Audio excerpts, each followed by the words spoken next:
शिकारी अक्सर शिकार की शक्ल में सामने आते हैं। ये दोनों आदमी रात में आराम से उस नखरेबाज औरत के पीछे पीछे चल रहे थे। तुम लोग मत आना। दोनों के मुंह पर बदमाशी वाली मुस्कान थी और वो औरत कमरे की दीवार से लग गई। उसके पास करने को कुछ नहीं बचा था, बस हाथ से अपनी छाती बचा रही थी।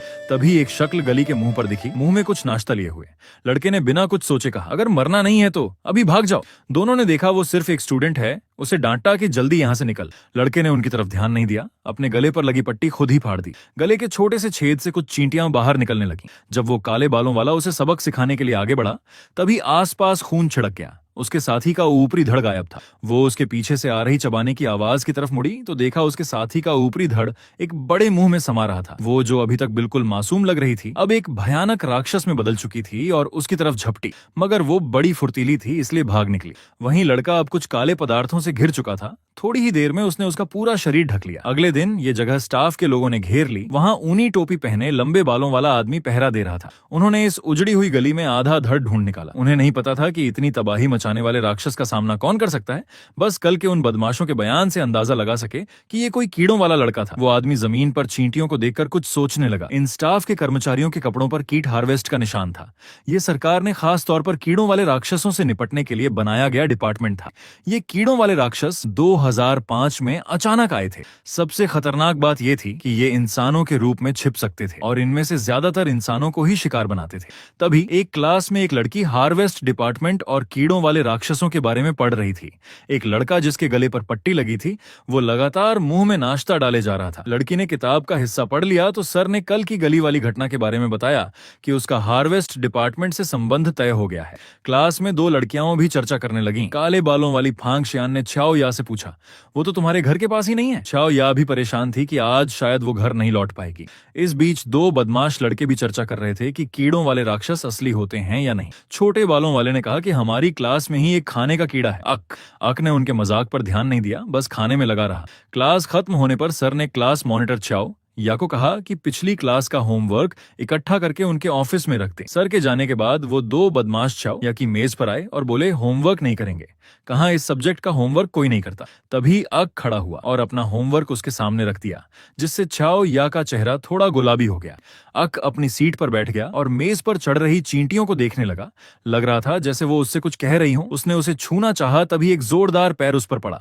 चींटी के अंदर का तरल पदार्थ बाहर निकल आया। अक की आंखों में भयानक चमक आ गई। इस लड़के के गले पर पट्टी लगी थी, जो उसके अंदर के चींटियों को कैद करने के लिए थी।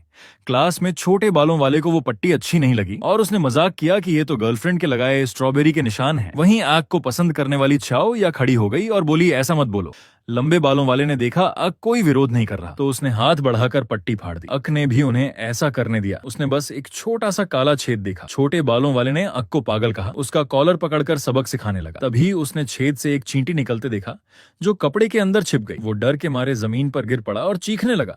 लोगों ने सोचा वो पागल हो रहा है और अपनी बातों में लगे रहे। जब फांग शियान ने छाओ या से पूछा कि क्या वो आग को पसंद करती है, तो छाओ या ने पूरी तरह से नकार दिया। लेकिन उसके दिमाग में अक के सारे खूबसूरत सीन चल रहे थे। शियान ने उसे उकसाया कि जल्दी होमवर्क जमा करने जाए। छाओ या ने जितने दो होमवर्क मिले थे वो लेकर सर के पास गई। सर का चेहरा तुरंत उदास हो गया और वो कुछ बुदबुदाने लगा। जब छाओ या को हैरानी हुई तो वो फिर से मुस्कुराया। बोला, जिन दोनों ने होमवर्क किया है वो घर जा सकते हैं।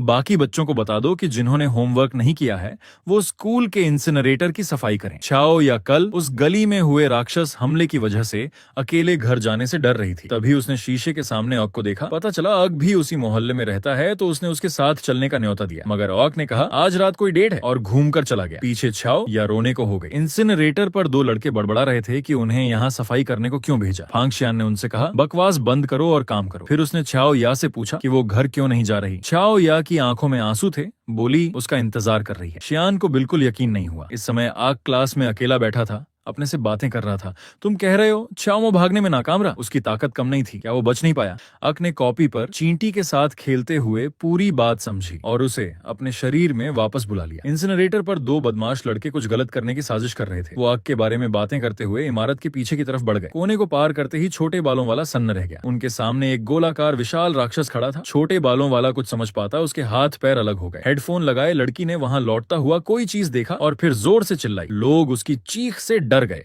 वो लड़की जान बचाकर भागी, चिल्लाती हुई कि भागो, कोई कीड़ा राक्षस है। इस बीच गोलाकार राक्षस ने छोटे बालों वाले के धड़ को हाथ में ले लिया और धीरे धीरे बाहर निकला। लोग समझ गए और भागने लगे। सबसे पीछे छाओ या और शियान थे। राक्षस ने एक एक करके सब पर हमला किया। थोड़ी ही देर में छाओ या और शियान के पीछे आ लगा। उनके पीछे लगी आंखें देखकर वो घबरा गईं। शियान का संतुलन बिगड़ा, उसका सिर पत्थर से जोर से टकराया। छाओ या उसे संभालने लगी। वो निराशा से अपने पीछे आए विशाल राक्षस को देख रही थी। राक्षस ने उसे सामने गिरा देखा तो रुक गया। उसके सिर का ऊपरी हिस्सा फटा और उसमें से सर का चेहरा निकला। वो चिल्लाया, मैंने तुमसे कहा था घर जाओ, तुम लोग यहाँ क्यों हो? चिल्लाते हुए उसने उस पर वार किया। तभी चींटियों का एक झुंड तेजी से वहां आया। राक्षस की दोनों भुजाएं तुरंत कट गईं। छाओ या हैरान थी। फिर उसने पीछे मुड़कर देखा, सामने एक काले रंग का कवचधारी योद्धा था जिसके आसपास बहुत सारे काले पदार्थ तैर रहे थे। उसने डर के मारे बेहोश हुई छाओ या को अपने हाथों में ले लिया। गोलाकार राक्षस ने अपनी जमीन पर गिरी भुजाओं को देखा। उसे ज्यादा हैरानी नहीं हुई क्योंकि वो अपने ही तरह के शिकारी काली चींटी के बारे में सुन चुकी थी। बस उसे समझ नहीं आ रहा था कि काली चींटी अपनी ही जाति को क्यों मार रही है, इंसानों की रक्षा क्यों कर रही है। वो काली चींटी पर चिल्लाई, पहले हम खाने की चेन के नीचे थे, विकास के बाद अब हम इंसानों से कहीं ज्यादा ताकतवर हो गए हैं। काली चींटी उसकी बकवास सुनकर उब गई, सीधे जोरदार मुक्का मारा। गोलाकार राक्षस दीवार से जा टकराई, मुंह से खून निकलने लगा। काली चींटी ने दोनों लड़कियों को कंधे पर उठाया और धीरे से जमीन पर रख दिया। उसने कहा, यह सब वो सिर्फ इसलिए कर रही है ताकि गोलाकार राक्षस को खा सके। गोलाकार राक्षस ये सुनकर और भड़क गई। वो खड़ी हो गई, उसकी चारों आंखों में खौफनाक चमक थी। बोली, अगर ऐसा है तो मैं अपने मरे हुए साथियों का बदला लेते हुए तुझे खा जाऊंगी। इतना कहते ही वो गेंद की तरह काली चींटी की तरफ दौड़ी। काली चींटी ने उसे सीधे रोकना चाहा, मगर वो उसे घसीटते हुए काफी दूर तक ले गई। जमीन पर गिरी काली चींटी को देखकर गोलाकार राक्षस बोली कि अपने ही तरह को खाना सच में डरावना है। वो बोलते हुए अपने दोनों पैर मोड़कर ऊंची छलांग लगाई। उसने काली चींटी को निशाना बनाया और उस पर जा गिरी। बोली, तू तो चींटी की तरह मर जा। काली चींटी भाग नहीं पाई और सीधा उसकी चपेट में आ गई। उसके मुंह से काला खून निकलने लगा, मगर ये खत्म नहीं हुआ। गोलाकार राक्षस काली चींटी से अलग हुई, फिर से कई बार उस पर गिरी। आखिर में वो और ऊपर उछल गई। इस समय काली चींटी जमीन में गहरे गड्ढे में धंस चुकी थी। उसके हाथ पैर मुड़ गए थे। हालांकि उसके कवच को कोई नुकसान नहीं पहुंचा था। वो किसी चीज को आदेश दे रही थी, हिलने की तैयारी करो। गोलाकार राक्षस को लगा उसकी जीत पक्की है। उसने फिर से काली चींटी पर हमला बोला। काली चींटी वहीं खड़ी रहकर आदेश देती रही, हिलाओ। गोलाकार राक्षस के गिरते ही धूल के गुब्बार के बीच से शरीर के फटने की आवाज आई। गोलाकार राक्षस को लगा उसके नीचे वाली काली चींटी मिट्टी में मिल गई। उसने सोचा भी नहीं था कि उसका अपना शरीर ही छलनी हो जाएगा। वो सोच ही रही थी कि काली चींटी के पास हथियार कहां से आया। तभी काली चींटी ने फिर आदेश दिया, हिलाओ। उसके पैरों का कवच धीरे धीरे गायब होने लगा।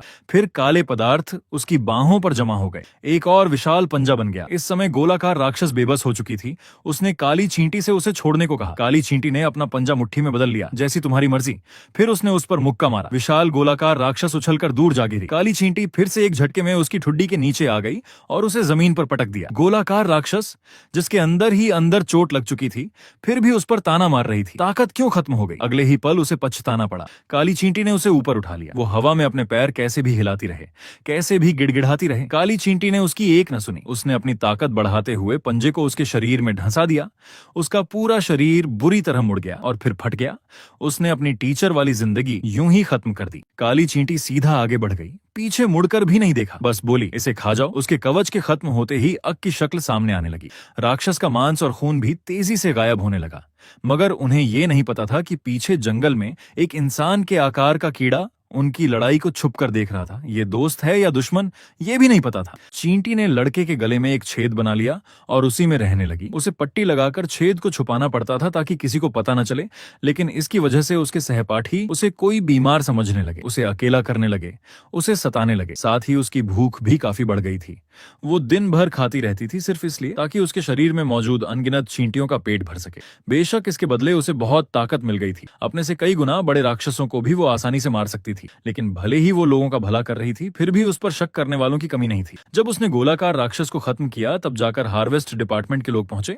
उस समय वहां दो शिकारी खंडहर जैसे हालात देखकर अफसोस कर रहे थे कि वो फिर से देर से आए। लड़ाई के निशान देखकर उन्होंने अंदाजा लगाया कि ये दो राक्षसों के बीच लड़ाई थी, मगर उन्हें समझ नहीं आ रहा था कि राक्षस ऐसा क्यों करेंगे, क्योंकि वो आमतौर पर अपने ही तरह पर हमला नहीं करते। दोनों शिकारी सोच ही रहे थे कि तभी एक स्टाफ ने आकर बताया कि राक्षस से बचाई गई घायल लड़की होश में आ गई है। इस समय बाहर चश्मे वाला लड़का पत्रकारों के सामने अपनी बहादुरी के किस्से सुना रहा था। उसे इस बात की कोई फिक्र नहीं थी कि उसने शियान को ढाल बनाया था। जब उसने अपने फोन में खींची तस्वीरें दिखानी चाहिए तो पता चला फोन ब्लैक हो गया है। योंग माओ नान ने कहा, ऐसा करने की कोई जरूरत नहीं है, क्योंकि ये मामला इतना बड़ा था कि इसे छुपाया नहीं जा सकता था। थोड़ी ही देर में वो चाओ या के पास पहुंचे। चाओ या ने उन्हें देखा और अपनी माँ से फोन पर बात करके सुरक्षित होने की बात कही। फिर उसने दोनों शिकारियों को बताया कि एक काले रंग का आदमी उसे बचाया था।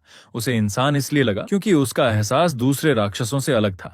चाओ या के बयान से योंग माओ नान को लगा कि ये कोई जाना पहचाना इंसान ही होगा। उसने पूछा उस समय कोई स्टूडेंट मौजूद नहीं था क्या? चाओ या ने सच बताया कि उस समय सिर्फ अक ही समय पर घर गया था। रात को अक घर लौटा तो दादी ने उसे खाने के लिए बुलाया। अक ने मेज पर पूरा खाना देखा, थोड़ा परेशान हो गया क्योंकि उसने अभी पूरा एक राक्षस खा लिया था। फिर उसने दादी से कहा वो खाना खा चुका है। दादी पहले तो चौंक गई लेकिन तुरंत समझ गई। फिर उसे पूछने लगी कि कहीं चोट तो नहीं आई। अक को बस दादी के मन का मलाल था। अक ने दादी की बात मानकर अपने कमरे की तरफ बढ़ते हुए कहा खाना कल सुबह के लिए रख दीजिए। अक के जाने के बाद दादी अपने आंसू नहीं रोक पाई। इस समय दीवार के बाहर चींटियां एक एक करके खिड़की से अंदर आ रही थीं। अक चुपचाप लेटा हुआ दिन में स्कूल में हुई घटना की खबर सुन रहा था। उन चींटियों को अपने गले के छेद में घुसते जाने दे रहा था। ये छोटा लड़का अगर जग जाए तो बड़ा राजकुमार बन जाता है। अगर तुमसे गलती से ये जग गया तो संभल कर, उसका 2 मीटर लंबा सुई जैसा डंक तुम्हारी तरफ आएगा, शायद तुम्हारा सिर ही चीर दे। उसे छोटे बच्चों को अपने घर बुलाकर खेलना बहुत पसंद है। फिर उन्हें कीड़े की तरह लपेटकर छुपन छुपाई खेलता है। अब 3 नासमझ सिपाही उसके घर की रखवाली करने जा रहे थे। वो गायब हुए बच्चों को ढूंढने आए थे। वो चुपके से सीढ़ियां चढ़ गए। जब उनके सरदार ने कमरे में एक एक करके लटकाए हुए कीड़े जैसे पैकेट देखे तो वो भी डर गया। इस समय बाहर एक सरकारी गाड़ी खड़ी थी। उसमें वही हार्वेस्ट डिपार्टमेंट का आइसोलेशन टीम बैठा था। ड्राइवर सीट पर बालों वाला आदमी ऊबकर सिपाहियों की शिकायत कर रहा था, जबकि उसके साथ छोटे बालों वाला उसे समझा रहा था कि थोड़ा सब्र कर, अभी हमारा डिपार्टमेंट जांच के द्वार से गुजर रहा है, पहले सिपाहियों को केस देखने दो। तभी कॉम से आवाज आई मदद चाहिए, तुरंत मदद चाहिए। ड्राइवर ने छोटे बालों वाले का मजाक उड़ाया कि तुम तो घबरा गए। पीछे बैठे योंग माओ नान ने कहा जल्दी तैयार हो जाओ। थोड़ी देर पहले ही ऊपर वाले सिपाहियों ने पैकेट के अंदर कुछ हरकत महसूस की। बच्चों को जल्दी निकालने के लिए उन्होंने बिना सोचे पैकेट खोल दिए। सरदार ने एक पैकेट खोला तो उसमें से एक जीवित लड़की निकली। दूसरे सिपाही ने भी उसी तरह एक और पैकेट खोला। उसे कुछ शक हुआ ही था कि उसका सिर छलनी हो गया। सामने एक मच्छर जैसा राक्षस खड़ा था। सरदार उस मच्छर राक्षस को देखकर समझ नहीं पा रहा था। उसके साथी ने पहले गोली चलाई, मगर मच्छर राक्षस ने गोलियों को बड़ी आसानी से टाल दिया और उसे भी चीर दिया। फिर वो सरदार की तरफ झपटा। अगले ही पल अचानक वो दूर जा गिरा। उसका डंक भी टूट गया। खिड़की के बाहर दूर लाइट हाउस पर छोटे बालों वाला स्नाइपर लगाए बैठा था। मच्छर राक्षस की रफ्तार बहुत तेज थी, इसलिए वो निशाना चूक गया। हमला झेलने के बाद मच्छर राक्षस वहां गालियां दे रहा था। फिर से सरदार की तरफ झपटा, मगर एक डंडे ने उसका रास्ता रोक दिया। सरदार हैरान था कि सामने वाला इतना छोटा है। फिर उसने उसे एक डंडा मारा। मच्छर राक्षस दीवार से जा टकराया। योंग माओ नान ने सरदार से कहा पहले बच्चों को बाहर निकालो। मच्छर राक्षस घबरा गया। वो बच्चे उसने बड़ी मेहनत से इकट्ठा किए थे। योंग माओ नान ने अचानक अपने मुंह से हरा धुआं उगला। बाहर भागने वाले मच्छर राक्षस की रफ्तार धीमी हो गई। योंग माओ नान ने उससे पूछा ये बच्चे क्यों चुराए? मच्छर राक्षस ने अपना टूटा डंक निकाला। काली चींटी जैसा कुछ कहा। सुनकर दोनों को कुछ समझ नहीं आया। मच्छर राक्षस ने उनकी तरफ ध्यान नहीं दिया। अपने मुंह से कुछ छर्रे निकालकर उन पर दाग दिए। योंग माओ नान ने फिर से हरा धुआं उगला। छर्रे धुएं में रुक गए। वहीं बालों वाले ने भी डंडा घुमाकर हमले रोक दिए। मगर ये तो मच्छर राक्षस की चाल थी। वो इसी बीच खिड़की से बाहर निकल गया। योंग माओ नान ने छोटे बालों वाले को स्नाइपर से मारने को कहा, मगर वो एक पेड़ की डाली से टकराकर गिर गया। अंदर के दोनों को बस मच्छर राक्षस को जाते हुए देखना रह गया। जब मच्छर और चींटी में लड़ाई हो तो आखिर कौन जीतेगा? काली चींटी और मच्छर राक्षस दोनों ही इंसानी शक्ल वाले कीड़े राक्षस हैं। बस पता नहीं क्यों काली चींटी अपनी ही जाति को मारकर खा जाती है। पहले स्कूल के कूड़े के मैदान में वो गोलाकार राक्षस भी ऐसे ही मारा गया था। उस घटना की वजह से स्कूल 1 हफ्ते के लिए बंद कर दिया गया। इस समय चाओ या पार्क की बेंच पर बैठी थी। वो अपने फोन में वो चश्मे वाला लड़का देख रही थी जो अपनी बहादुरी के किस्से सुना रहा था, और अस्पताल में पड़े शियान को सोचकर उसे बहुत गुस्सा आ रहा था। तभी एक बच्चा मास्क लगाकर उसे डराने आया, मगर वो बस उसे शांति से देखती रही। फिर उसने उसे एक थप्पड़ मार दिया। बच्चा रोता हुआ अपनी माँ के पास भाग गया। चाओ या सोच रही थी कि उसका भाई इतना शैतान क्यों है, जबकि वो खुद कितनी शरीफ है। उसे चैन मिले इससे पहले ही उसने फिर से भाई को चिल्लाते सुना। वो गुस्से में मुड़ी तो देखा उसका भाई अक के हाथ में आइसक्रीम देखकर लार टपका रहा था। अक ने भी वहां चाओ या को देख लिया तो तीनों बेंच पर बैठकर आइसक्रीम खाने लगे। चाओ या अपने बगल में बैठे अक को देख रही थी। उसे लग रहा था कि उसने 2 शिकारियों को यह बताकर कि अक उस समय वहां नहीं था कहीं गलत तो नहीं किया। फिर उसने अक से पूछा उस दिन कहीं चोट तो नहीं आई? अक के मुंह में खाना भरा था। उसने कहा नहीं। हाथों से फिर एक आइसक्रीम खोल ली और उसकी स्टिक भाई को घर बनाने के लिए दे दी। तभी भाई ने एक फुटबॉल आते देखा। उसके हाथ की स्टिक अचानक बेकार हो गई। उसने चाओ या से कहकर वो बच्चों के पीछे भाग गया। इसी दौरान अक को कुछ महसूस हुआ। वो अपने हाथ की स्टिक बार बार तोड़ने लगा। चाओ या ने देखा तो पता चला आइसक्रीम का पूरा पैकेट खाली हो चुका था। उसने अभी सिर्फ एक ही खाई थी। अचानक कुछ करने को न रहा तो उसे थोड़ी झेप हुई। तभी भाई ने कहा वो एक लड़के के साथ मछली पकड़ने जा रहा है, फिर उसके पीछे पीछे बाढ़ के छेद से बाहर निकल गया। अक तुरंत खड़ा हो गया और छाओ या से कहा, तुम यहीं रुको, मैं उसे ढूंढता हूँ। छाओ या के मना करने पर भी उसने ध्यान नहीं दिया। बाढ़ के बाहर अक ने बाहर निकल रहे भाई को रोका और उसे उसकी बहन के पास जाने को कहा। खुद जंगल में कुछ ढूंढने लगा। थोड़ी ही देर में उसने वो लड़का देख लिया। उस लड़के को सामने खड़ा बड़ा भाई देखकर कुछ अपनापन सा लगा। उसने पूछा, क्या तुम भी हमारी जाति के हो? फिर वो उससे अपने पीछे लगने वाली आइसोलेशन टीम के बारे में बातें करने लगा और उसे अपने साथ चलने को कहा। अक बस उसे चुपचाप बातें करते देख रहा था। हाथ से उसने अपनी गले की पट्टी खोल दी। सामने वाला देखकर डर गया। सामने चींटी को देखकर उस लड़के ने पहचान लिया कि ये तो अपनी ही जाति का शिकारी काली चींटी है। अक ने भी मान लिया। लड़के ने हाथ में पकड़ी गौरैया को दबाकर मार दिया। फिर काली चींटी पर आरोप लगाने लगा, तूने अपनी ही जाति के खिलाफ जाकर हम पर हमला किया, आज मैं तेरा सिर काटकर नाम कमाऊंगा। उसने ताकत लगाई और अचानक गायब हो गया। सिर्फ टूटा हुआ मास्क वहां गिरा। उसकी शक्ल मच्छर राक्षस में बदल गई और वो अक पर टूट पड़ा। अक उसके सीधे सिर पर वार झेल गया। उसका कवच टूट गया और उसका आधा चेहरा बाहर आ गया। मच्छर राक्षस उसे हिलता डुलता देखकर उसके आसपास चक्कर लगाने लगा, अपनी रफ्तार का नशा दिखाने लगा। अक ने उसकी परवाह न करते हुए जमीन पर जोरदार मुक्का मारा। मच्छर राक्षस उसकी मुट्ठी और जमीन के बीच दब गया।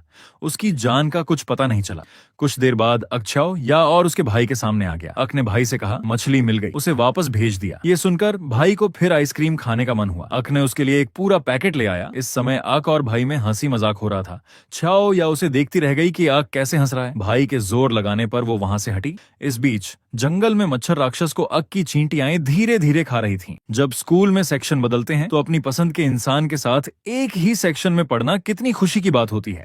पहले जिस 3 सेक्शन में हादसा हुआ था, एक हफ्ते बाद जब छाओ या स्कूल लौटी तो उसकी सबसे अच्छी दोस्त उसके साथ नहीं थी, इसलिए वो थोड़ी उदास थी। उसने सेक्शन बदलने की सूची देखी तो और भी दुखी हो गई। जब तक उसने देखा कि उसकी दोस्त अक और वो तीनों एक ही सेक्शन में हैं, तब जाकर उसका मन हल्का हुआ। नए सेक्शन में कोई जान पहचान न होने की वजह से छाओ या मेज पर सिर रखकर ऊब रही थी। उसकी दोस्त ने उसके मैसेज का जवाब भी नहीं दिया था। वो उस चश्मे वाले लड़के को नए सहपाठियों के सामने डींग मारते देख रही थी। उसे ये बिल्कुल अच्छा नहीं लग रहा था कि वो शियान को धक्का देने की बात भूल गया था। उसे लात मारने का मन कर रहा था। बेशक बाकी लोग भी उसे देख रहे थे। छाओ या के बगल में बैठी ठंडे मिजाज वाली लड़की खड़ी हुई और जाकर उस चश्मे वाले को एक लात मार दी। सब उसके इस हरकत से डर गए। चश्मे वाला जमीन पर गिर पड़ा और उसे पता नहीं था कि उसे क्यों मारा गया। ठंडी लड़की ने उसे घूरते हुए कहा, क्या चिल्ला रहा है? चश्मे वाले ये देखकर मोटा लड़का घबरा गया। उसने पहले उसे मनाया, फिर माफी मांगी। छाओ यानी दूसरे सहपाठियों की बातों से जाना कि उसका नाम ली लिजेन है। इस सेक्शन में उससे कोई नहीं छेड़ता। जब ली लिजेन दरवाजे से बाहर निकल रही थी तो आक ने उसका रास्ता रोक लिया।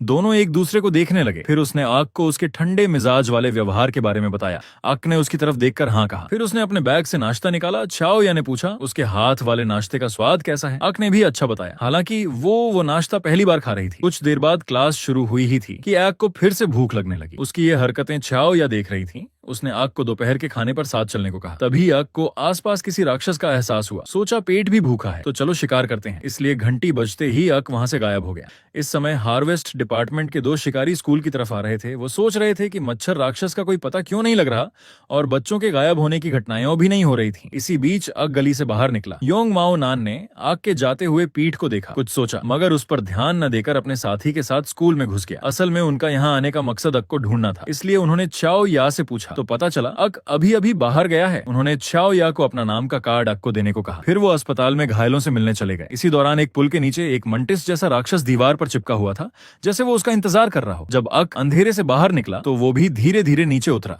उसने अक की तरफ इशारा किया, फिर वहां वार्म अप करने लगा। अक ने भी बिना सोचे उस पर हमला कर दिया, मगर उसकी बाह मंटिस राक्षस के हंसिये से उड़ गई।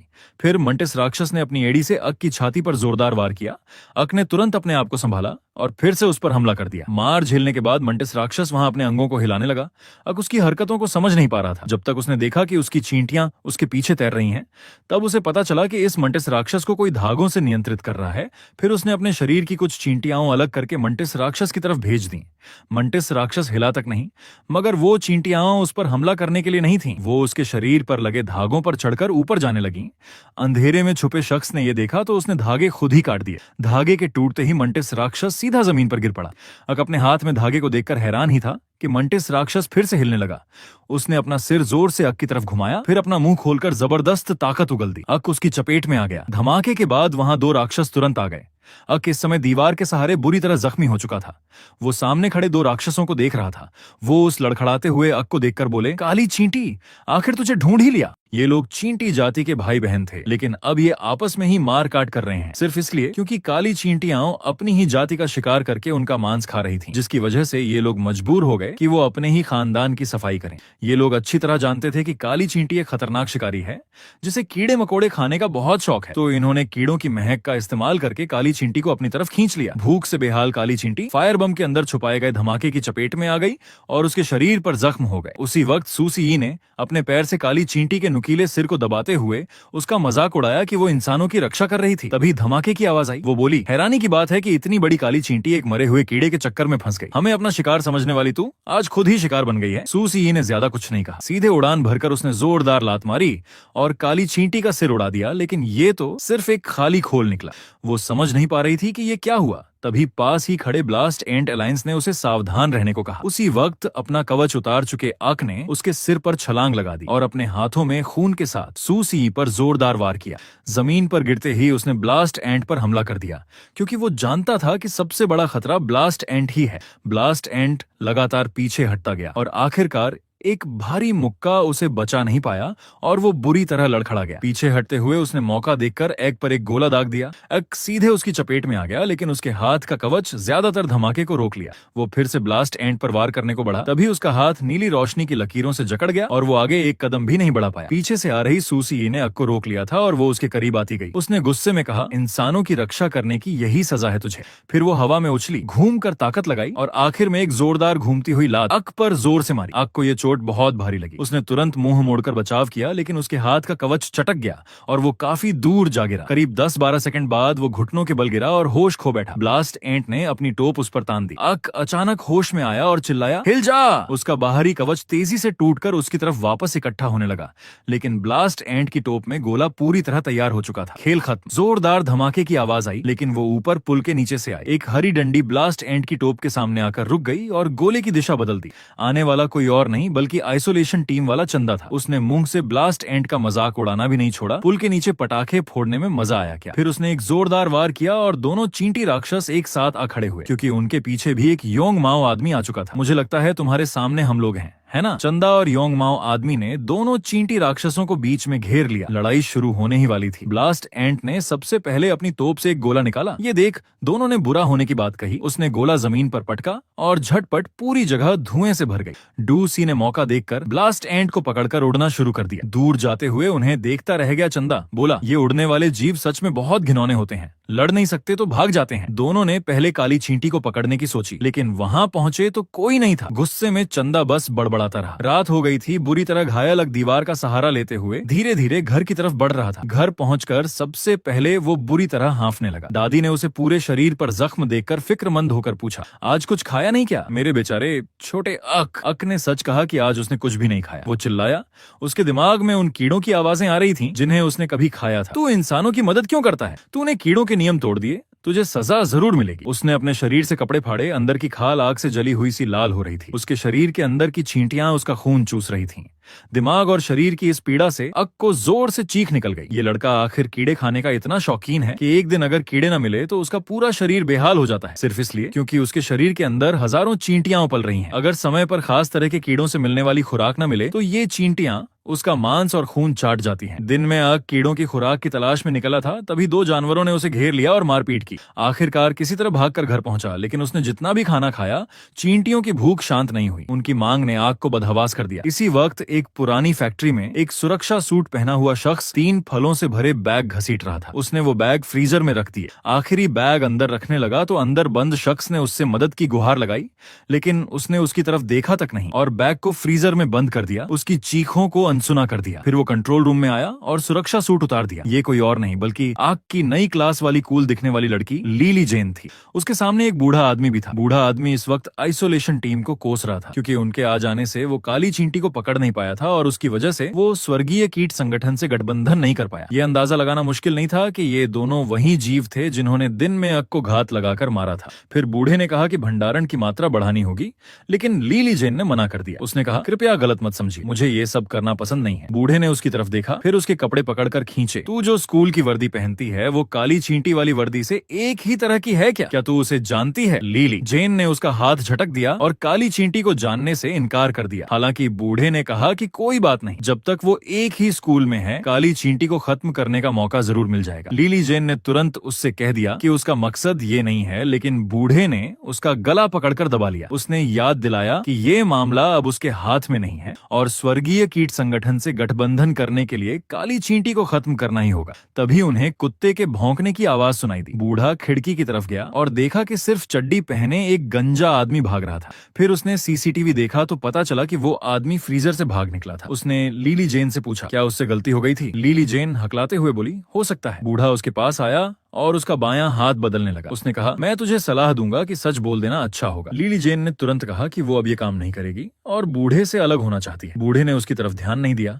बस हल्के से अपना अंगूठा तर्जनी पर रख लिया। उसी वक्त बाहर भाग रहा आदमी अचानक रुक गया और डर से चीखने लगा। उसके सीने में तेज रोशनी चमकी और फिर वो धमाके में बिखर गया। बूढ़े ने फिर से अपना अंगूठा उठाया तो लिली जेन की छाती में भी वैसी ही तेज रोशनी दिखी। उसने फिर कहा, मैं फिर कहता हूँ, काली चींटी को मार डाल। अगले दिन दोपहर में स्कूल की कैंटीन में छात्र खाना लेने आ रहे थे, लेकिन अक कई प्लेट खा चुका था। सबको शक हो रहा था कि उसकी कुर्सी के नीचे शौचालय तो नहीं लगा है। छाओ या को भी लगा कि वो आज सामान्य से ज्यादा खा रहा है। इस वक्त जोर जोर से खाने में मुंह लगाए अक ने चुपके से कुछ कीड़े निगल लिए। ये देख छाओ या भी फिक्र में पड़ गई। तभी चश्मे वाला लड़का उसे छेड़ने आ गया। छाओ या ने गंभीरता से कहा कि अक हर दिन कई लोगों के बराबर खाना खाता है। चश्मे वाला बोलता ही जा रहा था। आसपास के छात्र भी मजा देखने लगे। लिली जेन भी वहीं खड़ी थी। चश्मे वाला और भी बढ़ चढ़कर बोलने लगा, तू सोचता है कि पहले कूड़ा घर की सफाई नहीं करनी पड़ती थी, इसका मतलब तू पढ़ाई में अच्छा है? नहीं, सिर्फ इसलिए कि सब तुझसे दूरी बनाए हुए हैं। इस वक्त अक के शरीर की प्रतिक्रिया और तेज हो गई। चश्मे वाला समझा कि उसकी बातों से अक डर गया है। तभी एक चींटी ने अक के मांस में जोर से काट लिया। अक थोड़ा सहमा, फिर जैसे ही चश्मे वाला फिर से कुछ बोलने लगा, अक ने उसका हाथ पकड़ लिया और मुर्गी के बच्चे की तरह उठाकर हवा में लटका दिया। अक खुद पर काबू नहीं रख पा रहा था। तभी पीछे से छाओ यानी उसे आवाज दी। होश में आते ही अक ने चश्मे वाले को फेंक दिया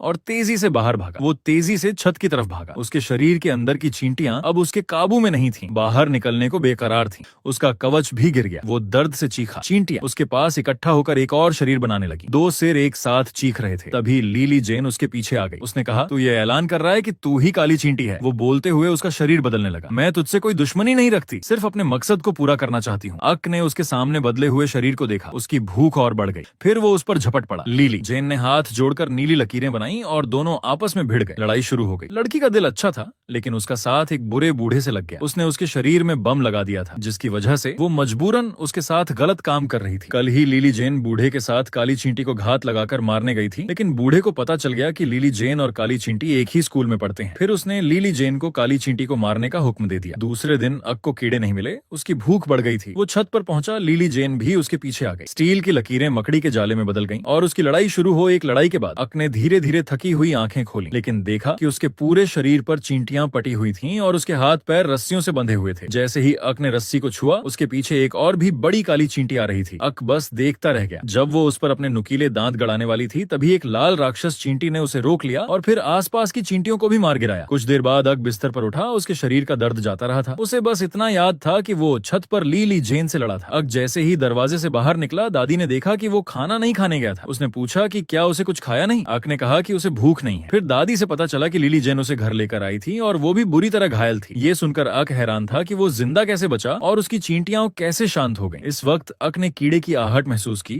और उसकी तरफ बढ़ने लगा। दादी उससे कुछ कह रही थी, लेकिन उसे कुछ सुनाई नहीं दे रहा था। इसी वक्त लिली जेन बूढ़े से मिलने आई थी। बूढ़े ने उसे डांटा कि उसने फिर से काम बिगाड़ दिया। लिली जेन ने कहा कि उसने पूरी कोशिश की, लेकिन बूढ़े को उसकी बातों पर यकीन नहीं हुआ। लिली जेन ने गुस्से से कहा, तू पहले ये समझ ले, वो लड़का कोई आम नहीं है, वो तो राक्षस है। बूढ़ा हैरान ही था कि एक परछाई पुल के नीचे से निकल रही थी। वो काली चींटी बनकर आ रहा था। उन्होंने उसे देखा और अपना रूप बदल लिया। बूढ़ा बोला, उम्मीद है कि इस बार तू मुझे निराश नहीं करेगी। लिली जेन सबसे पहले दौड़ी और अक पर लात मारी, लेकिन अक ने आसानी से बचा लिया। उसकी चींटियां तेजी से उसके हाथ पर इकट्ठा हो गईं और उसने लिली जेन पर जोरदार मुक्का मारा, इतना जोरदार कि उसका कवच टूट गया। लिली जेन को साफ महसूस हुआ कि अक पहले से और ताकतवर हो गया है, लेकिन अक ने उस पर और हमला नहीं किया, बल्कि दूर खड़े ब्लास्ट एंट की तरफ बढ़ा। अगले ही पल लिली जेन ने उसका पैर कसकर पकड़ लिया। उसने कहा, क्या तू मुझे नजरअंदाज कर रहा है? क्या मुझ पर तरस खा रहा है? जब मैं तुझे भी नहीं पकड़ सकती तो मैं स्वर्गीय कीट संगठन से बदला कैसे लूंगी? हालांकि इस वक्त ब्लास्ट एंट ने अपनी तोप उठा ली थी। वो बोला,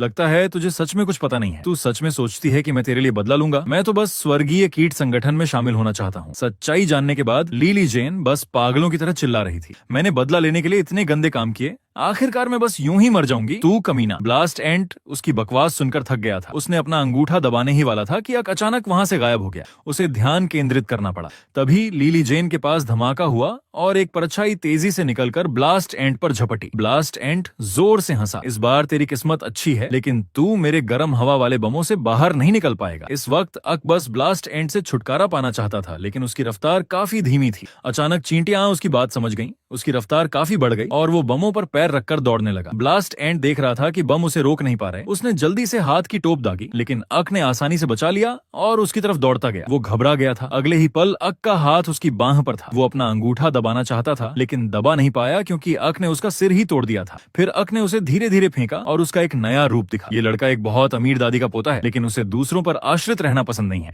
उसे वो बड़े बड़े कीड़े खाना पसंद है जो कुरकुरे होते हैं, सिर्फ इसलिए क्योंकि उसके शरीर में हजारों काली चींटियां रहती हैं। एक दिन अगर उसे बड़े कीड़े न मिले तो अंदर की चींटियां उसे पागल कर देती हैं। कल कीड़े पकड़ने गया था, लेकिन उसे घात लगाकर मारा गया। कीड़े तो नहीं मिले, उल्टा चोटें आईं और फिर अंदर की चींटियों ने उसे और परेशान किया। अगले दिन रात को आक अचानक ठीक हो गया और फिर से उन्हीं दो जानवरों के पास पहुंच गया। लड़ाई के दौरान उसका नया रूप सामने आया और उसने ब्लास्ट एंट को मार गिराया। वो हैरान था कि उसका शरीर बदल गया है, लेकिन ज्यादा नहीं सोचा। उसने मुंह से हल्के से कहा, इसे खा लो। चींटियां ब्लास्ट एंट की लाश चट करने लगी। बुरी तरह घायल लिली जेन ये सब देखकर दहल गई। इस वक्त अक उसके सामने आकर खड़ा हो गया और उसे खाली निगाहों से देखने लगा। उसने मरने के लिए आंखें बंद कर ली, लेकिन अक बस उसके पास से निकल गया। वो चिल्लाई, रुक जरा सुन तो, तू मेरी तरह है क्या? तू भी कोई दूसरा मकसद रखता है क्या? तू भी स्वर्गीय कीट संगठन से लड़ना चाहता है? अक ने कदम रोक लिया और उसे बस इतना कहा कि उसे बताए कि दिन में क्या हुआ था। लिली जेन हैरान थी, क्या तुझे सच में कुछ याद नहीं है? दरअसल दिन में पागल हुआ अक ने लिली जेन को पटक दिया था। जब उसके अंदर से निकला चींटी का सिर लिली जेन को खाने वाला था तो अक ने रोक दिया। उसने कहा, रुक, इसे मत खा। लेकिन चींटी ने देखा कि उसके मुंह का निवाला छिन रहा है तो वो अक पर ही टूट पड़ी। लिली जेन समझ नहीं पा रही थी कि क्या हो रहा है। तभी अक के शरीर की एक चींटी ने जोरदार हमला किया और उस चींटी का आधा शरीर उड़ गया। अक बेहोश हो गया। लिली जेन सोच रही थी कि उसे खत्म करे या नहीं।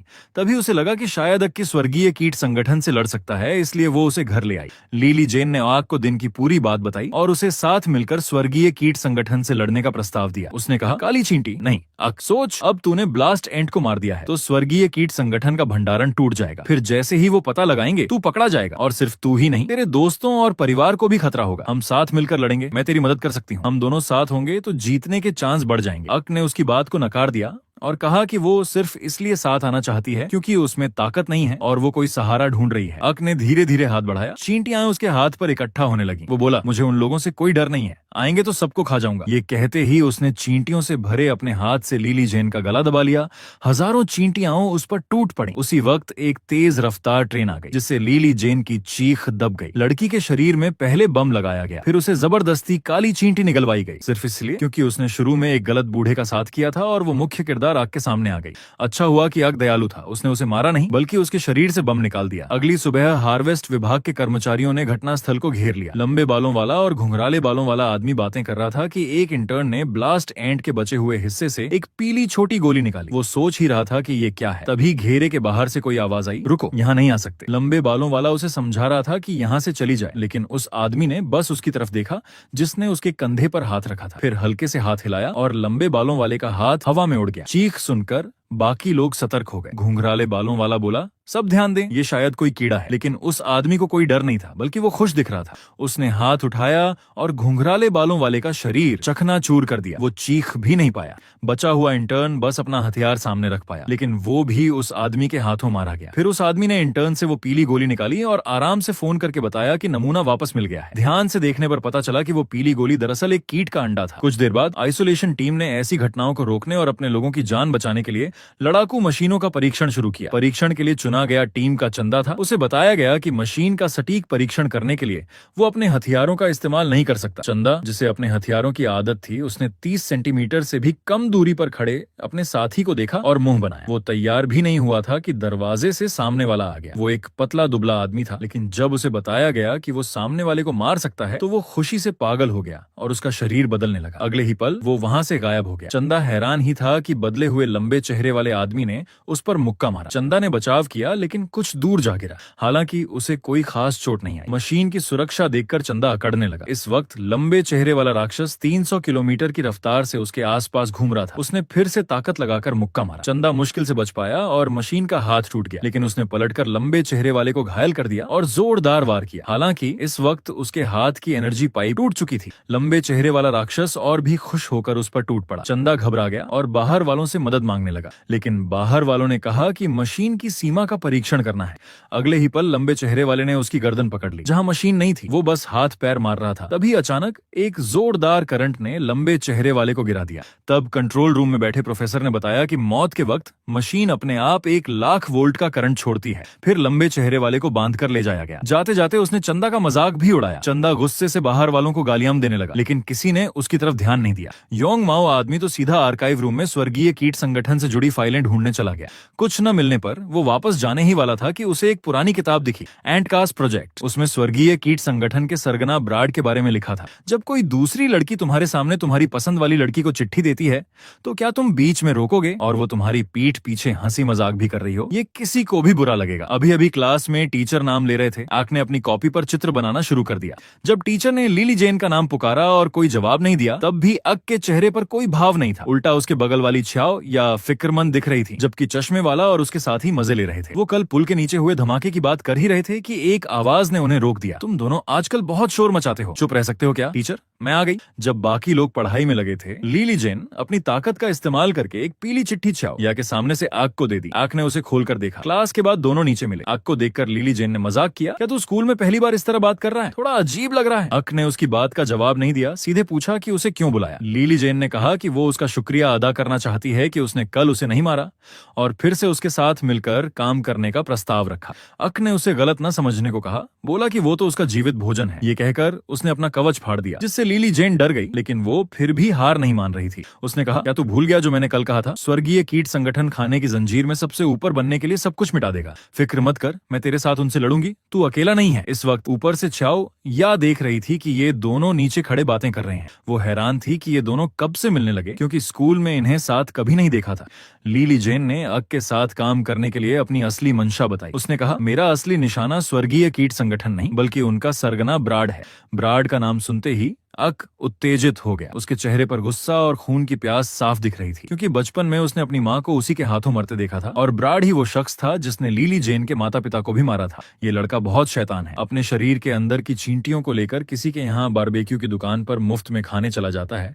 लगता है उसे दुकान बंद करानी है। अभी अभी स्कूल खत्म हुआ था। अक अकेला स्कूल से निकल रहा था कि पीछे से किसी ने उसे आवाज लगाई। वो कोई और नहीं, वही हमेशा ठंडे रहने वाली लिली जेन थी। उसने अक को साथ खेलने या शिकार पर जाने का न्योता दिया, लेकिन अक ने साफ मना कर दिया। लिली जेन बोली, अरे बुरा मत मान, मैं तुझे स्वादिष्ट मांस खिलाने वाली थी। ये सुनते ही अक ने मुंह में चिपकी टॉफी तोड़ डाली। उसे लगा कि वो इंसान खाने की बात कर रही है। डरी हुई लिली जेन ने हाथ हिलाते हुए कहा, नहीं नहीं, मैं तो बस बारबेक्यू खिलाने की बात कर रही थी। ये सुनकर अक खुश हो गया और उसका न्योता मान लिया। फिर दोनों बारबेक्यू की दुकान पर चले गए। अक, जो हमेशा अकेला रहता था और सिर्फ कीड़े और पका हुआ खाना खाता था, उसने सामने रखे कच्चे मांस को देखा और पूछा कि क्या ये खा सकता है। लिली जेन ने हाय करते हुए कहा, जरा रुक जा। इस वक्त दुकान का मालिक और कर्मचारी अक और लिली जेन को देख रहे थे। आखिरकार दो छात्र इतना मांस मंगवा रहे हैं, अगर खत्म न किया तो जुर्माना देना पड़ेगा। वो बातें कर ही रहे थे कि अक खाना शुरू कर चुका था। लिली जेन उसे सिर्फ मांस खाते देखकर परेशान हो गई। उसने कहा, सलाद और मांस साथ में खाया करो, सिर्फ मांस मत खाओ। अक को जी भरकर खाते देखकर मालिक भी हैरान रह गया। फिर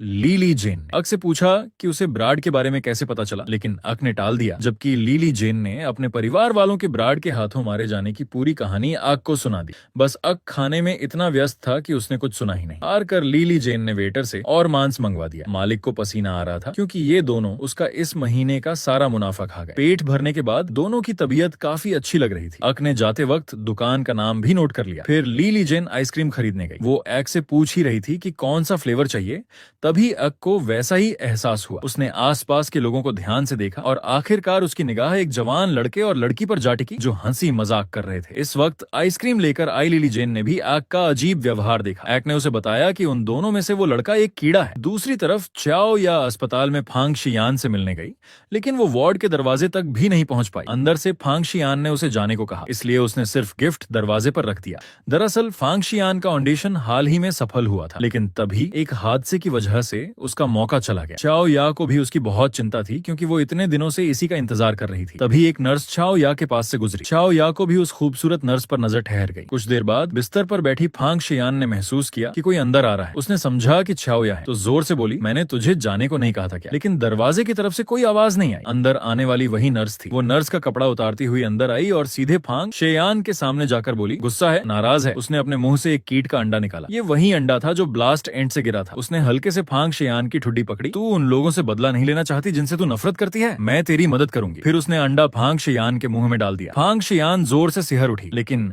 उस औरत को उसका बदला हुआ हाल देखकर मजा आ रहा था। फांग शियान को जोरदार दर्द हुआ और वो जोर से चिल्लाने लगी, लेकिन वो जितना दर्द में थी उस औरत को उतना ही मजा आ रहा था। एक आदमी रात को एक लड़की को अपने घर के 5 मीटर गहरे स्विमिंग पूल में ले गया और फिर मौका देखकर उसे लात मारकर पानी में गिरा दिया। अच्छा हुआ कि लड़की को तैरना आता था, लेकिन जब वो पानी से ऊपर आई तो उसे आदमी कहीं नजर नहीं आया। वो पुकारने लगी, भैया तू कहाँ है? उसे पता नहीं था कि इस वक्त वो आदमी पानी के अंदर बैठा उसे घूर रहा था। उसके चेहरे पर शैतानी मुस्कान थी। आदमी को न पाकर लड़की घबरा गई और किनारे की तरफ तैरने लगी, लेकिन अगले ही पल वो तैर नहीं पाई, क्योंकि किसी ने उसका पैर पकड़ लिया था। वो पानी में डूबने लगी। कोई उसे नीचे खींच रहा था। डरी हुई लड़की ने पानी के अंदर सांस रोक ली और उसे खींचने वाले के साथ नीचे चली गई। फिर उस आदमी ने जोर लगाया। पानी के दबाव के बावजूद लड़की नीचे की तरफ गई और उसका सिर जोर से पूल के तल से टकराया। वो आदमी पानी की सतह पर खड़ा था और बेहोश लड़की को देख रहा था। वो बड़बड़ा रहा था कि हर दिन मार पीट की प्रैक्टिस करनी पड़ती है। फिर उसने अपना मुंह बड़ा खोला, लेकिन अचानक रुक गया, क्योंकि उसने अपने गाल पर एक डंक महसूस किया। फिर उसने शीशे की तरफ देखा। वहां अपना आधा कवच पहने अक खड़ा था और उसे ठंडी निगाहों से देख रहा था। अक ने अपना रूप बदला और एक जोरदार मुक्का मारा, जिससे वो आदमी चीखते हुए दीवार से जा टकराया। लेकिन अगले ही पल वो बिना किसी चोट के अक की तरफ दौड़ा और उसे जोर से मुक्का मारा। अक के उड़ने के साथ ही लिली जेन ने अपनी आखिरी लकीरें तैयार कर लीं। उस आदमी के चारों तरफ नीली लकीरें दिखाई दी और वो उसी में बंध गया। लिली जेन ने उसी वक्त पानी में गिरी लड़की को बाहर निकाला। ये देखकर कि लड़की जिंदा है, उसने राहत की सांस ली और उसे बाहर सुरक्षित जगह पर रख दिया। फिर वो उस आदमी के पास लौटी। बंधा हुआ आदमी अब भी अकड़ रहा था। उसने पूछा कि उसे खाने से क्यों रोका जा रहा है और धमकी दी कि उसे पता है वो कौन है जो उन्हें छूने की हिम्मत कर रहा है। लेकिन अक को उसकी बातों से कोई फर्क नहीं पड़ा। अक उसे खाने ही वाला था कि लिली जेन ने रोक दिया। उसने सोचा कि इससे कुछ सुराग मिल सकते हैं, लेकिन उस आदमी की धमकी और बढ़ गई। उसने कहा, तू है ना साथी शिकारी काली चींटी? तेरे साथी भी हैं, लेकिन मुझे शिकार करने की हिम्मत तुझमें है क्या? वो बोलते हुए उसका शरीर बदलने लगा। लिली जेन को लगा कि वो बंधन से नहीं निकल सकता, लेकिन उसने अपना रूप बदल लिया और तेज रोशनी के साथ लकीरें टूट गईं। अक ने चिल्लाकर लिली जेन को बचने को कहा, लेकिन तब तक देर हो चुकी थी। उस आदमी के शरीर से अनगिनत तलवारें निकली। ली जेन उसकी चपेट में आ गई और अक को भी बचाव करना पड़ा। तलवारों की गर्मी से जमीन भी पिघल गई थी और पूरे कमरे में गहरी लकीरें पड़ गईं। उस आदमी ने कहा, तुम लोग आम कीड़ों से तो लड़ सकते हो, लेकिन स्वर्गीय कीट संगठन के सदस्यों से हाथ डालने की गलती कर बैठे। वो अब पानी की सतह पर हल्का सा तैर रहा था। उसने मुंह फेरते हुए कहा, मैं जीगना हूँ, अगर हिम्मत है तो फिर से चुनौती दे सकते हो। ये सुनकर अक और लिली जेन ने अपने ताकतवर हमले किए, लेकिन उसने आसानी से रोक ली। जीगना ने अपने हाथ की तलवार से पानी की सतह पर हल्का सा घाव किया। लकीरें छोड़ता हुआ वो उनके पीछे आ गया। पहले वाली जगह से कई तलवारें निकलकर उन पर टूट पड़ी। दोनों उनकी चपेट में आ गए और बुरी तरह घायल हो गए। यह आदमी पानी की सतह पर खड़ा हो सकता था और लड़की को खाना चाहता था, क्योंकि वो इंसान नहीं बल्कि इंसान का रूप धारण किया हुआ एक कीड़ा था। और वो रहस्यमयी स्वर्गीय कीट संगठन का सदस्य था, जीगना, जिसके पास पानी के मकड़ी की ताकत थी। अक और लिली जेन ने लड़की को तो बचा लिया, लेकिन जीगना के सामने उनकी हार हो रही थी। अक हवा में तलवारों से छलनी होकर गिर रहा था और जीगना उसे खत्म करने को तैयार था। अच्छा हुआ कि लिली जेन ने उड़कर अक को बचा लिया। लिली जेन समझ नहीं पा रही थी कि ये हमला कैसे हुआ, और ये पूल तो जीगना का अपना घर था, जहां लड़ना उनके लिए फायदेमंद नहीं था। जैसे ही वो जीगना के पास जाते वो हमला कर देता था। इससे लिली जेन को स्वर्गीय कीट संगठन की ताकत का अंदाजा हो गया। इस वक्त अक अचानक आगे बढ़ा। उसने लिली जेन से कहा कि वो अपनी लकीरें पूरे पूल में फैला दे। हालांकि वो समझ नहीं पाई, लेकिन उसने वैसा ही किया। अक लकीरों का सहारा लेकर पानी पर जीगना की तरफ बढ़ा। उसे लाल चींटी की ताकत का फिर से इस्तेमाल करना करना था। अक जीगना के पास पहुंचा लेकिन उसका एक पैर कट गया। अक ने तुरंत जवाबी हमला किया लेकिन वो आसानी से बच गया। कई बार की भिड़ंत के बाद अक का शरीर लाल होने लगा और उसने जीगना के चेहरे पर मुक्का मारा। फिर उसने उसकी बाईं बांह और दाहिने हाथ पर वार किया। जीगना के हाथ से 2 तलवारें छूट गईं। अक उस पर और वार करने ही वाला था कि किनारे से एक तलवार आई और अक का पैर छू गया। इससे पहले कि वो कुछ समझ पाता उसके सिर का कवच उड़ गया। अक की हालत बिगड़ती जा रही थी। इस वक्त जीगना अपने पैरों को जोड़ रहा था जो पहले कटे थे और उसकी पीठ से 2 और तलवारें निकल रही थीं। अक ने सोचा कि उसकी पीठ पर 4 तलवारें हैं, लेकिन जीगना को लगा कि उसकी जीत पक्की है। तभी उसने देखा कि उसकी तलवारों पर कई लकीरें हैं। ली जेन उसके पीछे आ गई थी। उसने अपने घुटने से जीगना के सिर पर जोर से वार किया और हाथों से लकीरों को जोर से खींचा, जिससे जीगना के चेहरे का कवच टूटने लगा। अचानक एक लंबी रोशनी ने ली जेन और उसकी लकीरों को चीर दिया, लेकिन ली जेन फिर भी लकीरों को संभाले रही और जीगना के हाथ से एक तलवार छीन ली। अक ने भी वो तलवार लेकर जीगना की छाती में गाड़ दी। जीगना को यकीन नहीं हुआ। उसने दूसरी तलवार से अक पर वार किया। अक के पास कोई चारा नहीं था। उसने हाथ से रोक लिया। तलवार उसके आधे हाथ में घुस गई। दोनों आमने सामने थे। तभी ढेर सारी चींटियां तलवार के रास्ते जीगना के जख्म में घुस गईं। जीगना दर्द से चिल्लाने लगा और तलवार गिरा दी। यहाँ तो खूब मजा आ रहा है। अक ने आवाज सुनकर देखा, उसकी आंखें फैल गईं। अचानक एक आदमी की मुट्ठी उसके चेहरे पर लगी। अक जोर से दीवार से टकराया और बेहोश हो गया। लीली जेन भी पूल में गिर पड़ी। उस आदमी ने जीगना को कंधे पर लादा और अक की तरफ देखा। बोला, सच में दिलचस्प लड़का है। फिर उसने आग की तरफ एक कार्ड फेंका। कहा, तेरा स्वागत है कभी भी। कार्ड आग के पास जा लगा। उस पर लिखा था, छठा क्लब। इसी वक्त एक सुनसान गली में एक मोटा आदमी लाइव देख रहा था। एक हुडी पहनी हुई लड़की उसकी तरफ आ रही थी। वो वही फांग शियान थी जो पहले अस्पताल में थी। मोटे ने उससे पूछा कि क्या वो उसकी डेट है। क्योंकि उसने स्कूल की वर्दी नहीं पहनी थी, इसलिए उसे यकीन नहीं हो रहा था कि वो स्टूडेंट है या नहीं। फिर उसने जगह बदलने की सलाह दी, लेकिन फांग शियान ने उसकी तरफ ध्यान ही नहीं दिया।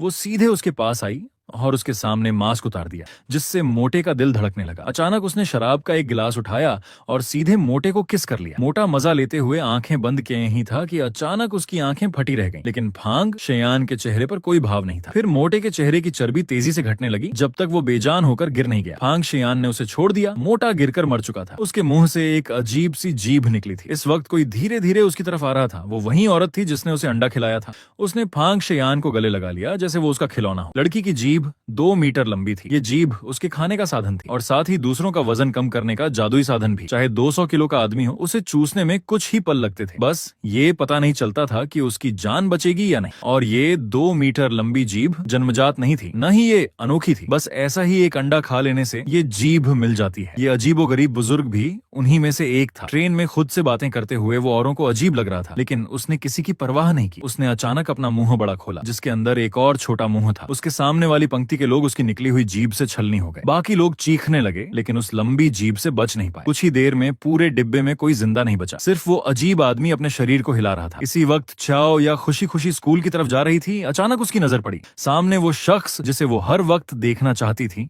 अक ने आवाज सुनकर मुंह घुमाया। ओह छाओ या, सुबह सुबह नमस्ते। लेकिन उसका सुअर जैसा चेहरा देखकर छाओ या पहचान ही नहीं पाई। फिर छाओ या को उससे पता चला कि वो लड़ाई में मार खाकर आया है। छाओ या ने बस उसे समझाया कि आगे से लड़ाई मत करना।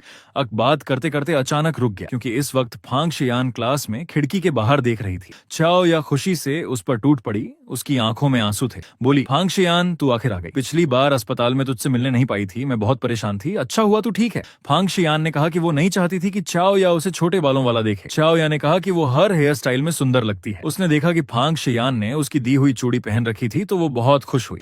तभी फांग शियान ने छोटे लक को भी देखा। उसे हैरानी हुई, लेकिन उसने कुछ नहीं पूछा। अचानक उसने कहा कि वो उनके बगल वाली सीट पर बैठना चाहती है। चाओ या को थोड़ी परेशानी हुई, क्योंकि वो सीट लीली जेन की थी। लीली जेन बिस्तर पर बड़बड़ा रही थी कि कौन उसकी बुराई कर रहा है। तभी उसके फोन पर अक का मैसेज आया कि वो स्कूल पहुंच गया है। लीली जेन सोच रही थी कि उसकी रिकवरी बहुत तेज है, जबकि वो ज्यादा घायल था। फिर उसने कल मिले उस आदमी के फेंके कार्ड के बारे में सोचा। स्कूल में एक आवाज ने उनके मिलन के माहौल को तोड़ा। वो वही चश्मे वाला था जिसकी वजह से फांग शियान अस्पताल में भर्ती हुई थी। वो अभी भी नहीं समझ रहा था कि उससे गलती हुई थी। फांग शियान को स्कूल लौटते देख वो उसका मजाक उड़ाने लगा।